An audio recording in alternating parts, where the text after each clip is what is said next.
ആകാശവാണി. നമസ്കാരം. വാർത്തകൾ വായിക്കുന്നത് സുവർണ.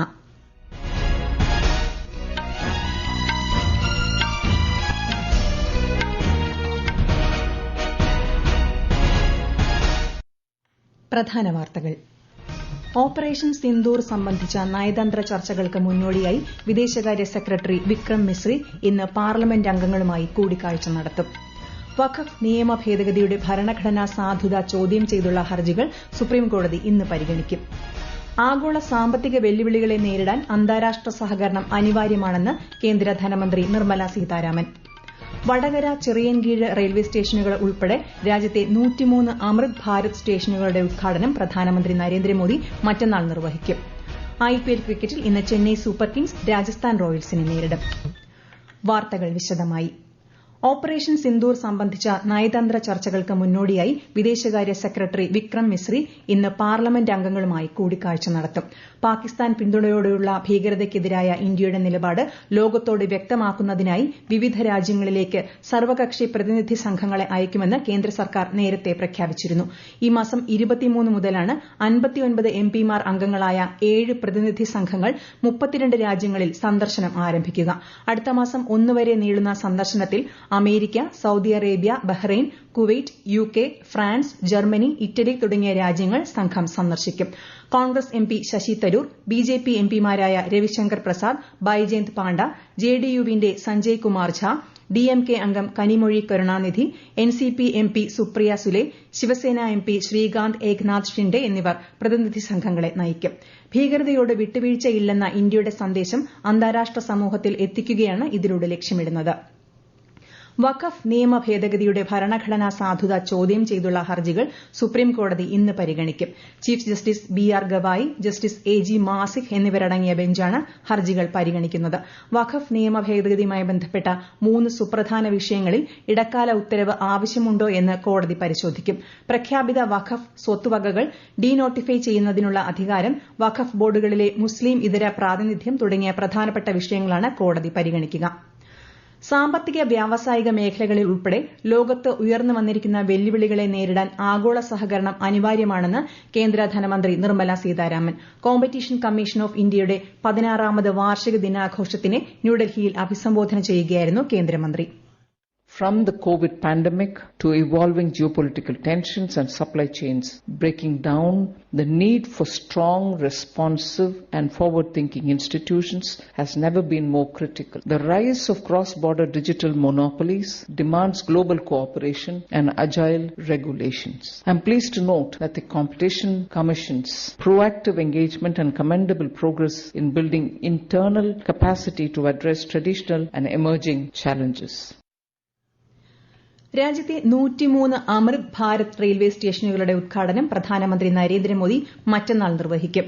കേരളത്തിലെ ചിറയൻകീഴ്, വടകര സ്റ്റേഷനുകളും ഇതിൽ ഉൾപ്പെടുന്നു. രാജസ്ഥാനിലെ ബിക്കാനേറിലാണ് ചടങ്ങ് നടക്കുന്നത്. അമൃത് ഭാരത് സ്റ്റേഷൻ പദ്ധതിയിലൂടെ രാജ്യത്തെ 1300ഓളം റെയിൽവേ സ്റ്റേഷനുകളാണ് നവീകരിക്കുന്നത്. മേൽപ്പാലങ്ങൾ, അടിപ്പാതകൾ, വിശ്രമമുറികൾ എന്നിവ ഉൾപ്പെടെയാണ് ഇതിന്റെ ഭാഗമായി നവീകരിക്കുക. പഞ്ചാബിലെ 3 ഇൻഡോ പാക് അതിർത്തി ചെക്ക് പോസ്റ്റുകളിൽ ഇന്നു മുതൽ റിട്രീറ്റ് ചടങ്ങ് പുനരാരംഭിക്കുമെന്ന് അതിർത്തി സുരക്ഷാ സേന അറിയിച്ചു. നാളെ മുതലാണ് ചടങ്ങിൽ പൊതുജനങ്ങൾക്ക് പ്രവേശനം അനുവദിക്കുക.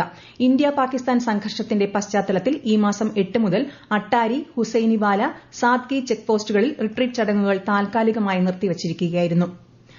നവീകരിച്ച ഓവർസീസ് സിറ്റിസൺഷിപ്പ് ഓഫ് ഇന്ത്യ പോർട്ടലിന്റെ പ്രകാശനം കേന്ദ്ര ആഭ്യന്തരമന്ത്രി അമിത് ഷാ നിർവഹിച്ചു. മികച്ച സുരക്ഷാ ക്രമീകരണങ്ങളോടുകൂടിയ ഉപഭോക്തൃ സൌഹൃദ പോർട്ടൽ 5 ദശലക്ഷം OCI കാർഡുടമകൾക്ക് പ്രയോജനം ചെയ്യും. ഓവർസീസ് സിറ്റിസൺസ് രജിസ്ട്രേഷൻ ലളിതമാക്കുകയാണ് നവീകരിച്ച പോർട്ടലിലൂടെ ലക്ഷ്യമിടുന്നതെന്ന് ശ്രീ അമിത് ഷാ വ്യക്തമാക്കി. ഇന്ത്യ US ഉഭയകക്ഷി വ്യാപാര കരാറിന്റെ ആദ്യഘട്ട നടപടികൾ സംബന്ധിച്ച് അമേരിക്കൻ വാണിജ്യമന്ത്രി ഹൊവാർഡ് വില്യം ലുട്നിക്കുമായി അനുകൂല ചർച്ചകൾ നടന്നതായി കേന്ദ്രമന്ത്രി പീയൂഷ് ഗോയൽ. ഈ വർഷം ഒക്ടോബറോടെ വ്യാപാര കരാറിന്റെ ആദ്യഘട്ടം പൂർത്തിയാക്കുന്നതിന് മുന്നോടിയായി ഇടക്കാല വ്യാപാര ക്രമീകരണത്തിന്റെ സാധ്യത പരിശോധിക്കുന്നതിന്റെ ഭാഗമായാണ് ചർച്ചകൾ. വാഷിംഗ്ടണിൽ നടക്കുന്ന ചർച്ചകളിൽ മുതിർന്ന ഉദ്യോഗസ്ഥരും കേന്ദ്രമന്ത്രിക്കൊപ്പം പങ്കെടുക്കുന്നുണ്ട്. ഈ വാർത്തകൾ ആകാശവാണിയിൽ നിന്ന്. ആകാശവാണി വാർത്തകളും വാർത്താധിഷ്ഠിത പരിപാടികളും all India radio news Thiruvananthapuram YouTube ചാനലിലും @all India radio news Thiruvananthapuram Facebook പേജിലും AR News_ തിരുവനന്തപുരം ഇൻസ്റ്റഗ്രാം അക്കൌണ്ടിലും @AR News_TVM X ഹാൻഡിലും ലഭ്യമാണ്. മുഖ്യമന്ത്രി പിണറായി വിജയന്റെ നേതൃത്വത്തിലുള്ള രണ്ടാം LDF സർക്കാർ 5ാം വർഷത്തിലേക്ക്. 2021 മെയ് 20-നാണ് രണ്ടാം പിണറായി മന്ത്രിസഭ അധികാരമേറ്റത്. മന്ത്രിസഭയുടെ 4ാം വാർഷികത്തോടനുബന്ധിച്ച് നെടുമ്പാശ്ശേരി സിയാൽ ലോഞ്ചിൽ ചേർന്ന ചടങ്ങിൽ മുഖ്യമന്ത്രി പിണറായി വിജയൻ കേക്ക് മുറിച്ച് മന്ത്രിമാർക്ക് നൽകി. അതേസമയം മന്ത്രിസഭയുടെ 4ാം വാർഷികം UDF ഇന്ന് കരിദിനമായി ആചരിക്കുകയാണ്. മലപ്പുറത്ത് ദേശീയപാത 66ന്റെ നിർമ്മാണത്തിലുണ്ടായ അപാകത അന്വേഷിക്കാൻ വിദഗ്ധ സമിതിയെ നിയോഗിച്ച് നാഷണൽ ഹൈവേ അതോറിറ്റി. വിദഗ്ധ സമിതി നാളെ സ്ഥലം സന്ദർശിക്കും. വിശദാംശങ്ങളുമായി ആകാശവാണി മലപ്പുറം ജില്ലാ പ്രതിനിധി സുരേഷ് ബാബു. കൂരിയാട് ദേശീയപാത 66 റോഡ് ഇടിഞ്ഞു വീണതിനെ തുടർന്ന് യാത്രാക്ലേശം രൂക്ഷമായി തുടരുകയാണ്. മേഖലയിലെ ഉൾറോഡുകളിലൂടെ തൃശൂർ ഭാഗത്തേക്കുള്ള വാഹനങ്ങളെ തിരിച്ചുവിട്ടിട്ടുണ്ട്. തലപ്പാറ, മമ്പുറം, കക്കാട് എന്നിവിടങ്ങളിലൂടെയാണ് ഗതാഗതം നിയന്ത്രിച്ചിരിക്കുന്നത്. അതിനിടെ പുതിയ പാതയിൽ തലപ്പാറ ഭാഗത്ത് റോഡിൽ വിള്ളലുകൾ രൂപപ്പെട്ടതായി നാട്ടുകാർ പറയുന്നു. മലപ്പുറം ജില്ലാ കളക്ടർ ദേശീയപാതയുടെ തകർച്ചയുമായി ബന്ധപ്പെട്ട് ജനപ്രതിനിധികളുടെയും ദേശീയപാത അധികൃതരുടെയും നിർമ്മാണ കമ്പനി ഉദ്യോഗസ്ഥരുടെയും സംയുക്ത യോഗം വിളിച്ചു ചേർത്തു. മഹാരാഷ്ട്രയിൽ ദേവേന്ദ്ര ഫട്നാവിസ് മന്ത്രിസഭയിലെ പുതിയ മന്ത്രിയായി മുതിർന്ന NCP നേതാവ് ഛഗൻ ഭുജ്ബൽ ഇന്ന് സത്യപ്രതിജ്ഞ ചെയ്തു. ഗവർണർ CP രാധാകൃഷ്ണൻ സത്യവാചകം ചൊല്ലിക്കൊടുത്തു. 2019-24 കാലയളവിൽ ശ്രീ ഭുജ്ബൽ വഹിച്ചിരുന്ന ഭക്ഷ്യ സിവിൽ സപ്ലൈസ് വകുപ്പിന്റെ ചുമതല തന്നെ ഇത്തവണയും നൽകുമെന്നാണ് സൂചന. പ്രധാനമന്ത്രി നരേന്ദ്രമോദി ആകാശവാണിയിലൂടെ ജനങ്ങളുമായി ആശയങ്ങൾ പങ്കുവയ്ക്കുന്ന പ്രതിമാസ റേഡിയോ പ്രഭാഷണ പരിപാടി മൻ കി ബാത് ഈ മാസം 25-ന്. പരിപാടിയുടെ 122ാം പതിപ്പാണിത്. ജനങ്ങളുടെ ആശയങ്ങളും അഭിപ്രായങ്ങളും നരേന്ദ്രമോദി ആപ്പിലൂടെയും MyGov ഓപ്പൺ ഫോറത്തിലൂടെയും ഈ മാസം 23 വരെ അറിയിക്കാവുന്നതാണ്. നിലവിലെ ഏറ്റവും വലിയ ആഗോള വെല്ലുവിളികളിലൊന്നാണ് ഊർജ്ജ സുരക്ഷയെന്ന് കേന്ദ്രമന്ത്രി മനോഹർ ലാൽ. ബ്രസീലിൽ ബ്രിക്സ് ഊർജ്ജ മന്ത്രിമാരുടെ യോഗത്തിൽ ഇന്ത്യൻ പ്രതിനിധി സംഘത്തെ നയിച്ച കേന്ദ്രമന്ത്രി ഊർജ്ജ രംഗത്തെ ഇന്ത്യയുടെ നേട്ടങ്ങൾ വിശദീകരിച്ചു. പുനരുപയോഗ ഊർജ്ജോൽപാദനം വർദ്ധിപ്പിക്കുന്നതിലും ഹരിത ഹൈഡ്രജൻ മേഖലയിലും കഴിഞ്ഞ 10 വർഷത്തിനിടയിലെ രാജ്യത്തിന്റെ പുരോഗതിയും അദ്ദേഹം ചൂണ്ടിക്കാട്ടി. സാമ്പത്തിക സ്ഥിരതയും സുസ്ഥിര വികസനവും ഉറപ്പാക്കാൻ അംഗരാജ്യങ്ങൾക്കിടയിൽ കൂടുതൽ ആഴത്തിലുള്ള സഹകരണം ആവശ്യമാണെന്നും ശ്രീ മനോഹർ ലാൽ വ്യക്തമാക്കി. IPL ക്രിക്കറ്റിൽ ഇന്ന് ചെന്നൈ സൂപ്പർ കിങ്സ് രാജസ്ഥാൻ റോയൽസിനെ നേരിടും. ഡൽഹി അരുൺ ജെയ്റ്റ്ലി സ്റ്റേഡിയത്തിൽ രാത്രി 7:30-നാണ് മത്സരം. ഇന്നലെ സൺറൈസേഴ്സ് ഹൈദരാബാദിനോട് 6 വിക്കറ്റിന് പരാജയപ്പെട്ട് ലക്നൌ സൂപ്പർ ജയന്റ്സ് പ്ലേ ഓഫിൽ നിന്ന് പുറത്തായി. രാജ്യത്തെ ഓഹരി വിപണികളിൽ നഷ്ടം. ബോംബെ ഓഹരി സൂചിക സെൻസെക്സ് 429 പോയിന്റ് നഷ്ടത്തിൽ 81,629-ലും ദേശീയ ഓഹരി സൂചിക നിഫ്റ്റി 136 പോയിന്റ് ഇടിഞ്ഞ് 24,809-ലും വ്യാപാരം തുടരുന്നു. സ്വർണം പവന് 360 രൂപ കുറഞ്ഞ് 69,680 രൂപയും ഗ്രാമിന് 8,710 രൂപയുമാണ് ഇന്നത്തെ വില. സംസ്ഥാനത്ത് വടക്കൻ ജില്ലകളിൽ മഴ ശക്തി പ്രാപിക്കുന്നു. കോഴിക്കോട്, വയനാട്, കണ്ണൂർ, കാസർഗോഡ് ജില്ലകളിൽ ഇന്ന് ഓറഞ്ച് ജാഗ്രതയാണ്.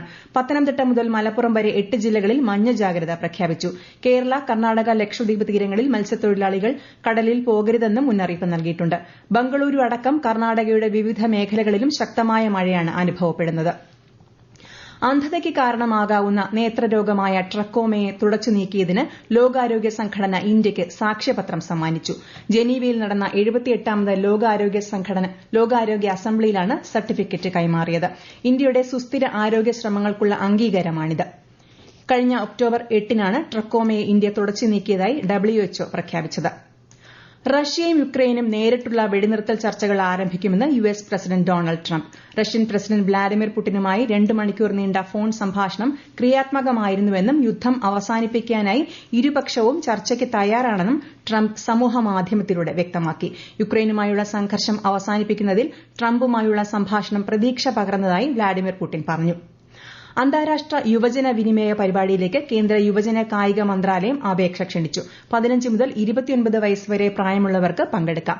കലാരംഗത്ത് കഴിവ് തെളിയിച്ചവർക്കും വിദ്യാർത്ഥികൾക്കുമാണ് മുൻഗണന. പ്രധാന വാർത്തകൾ വീണ്ടും.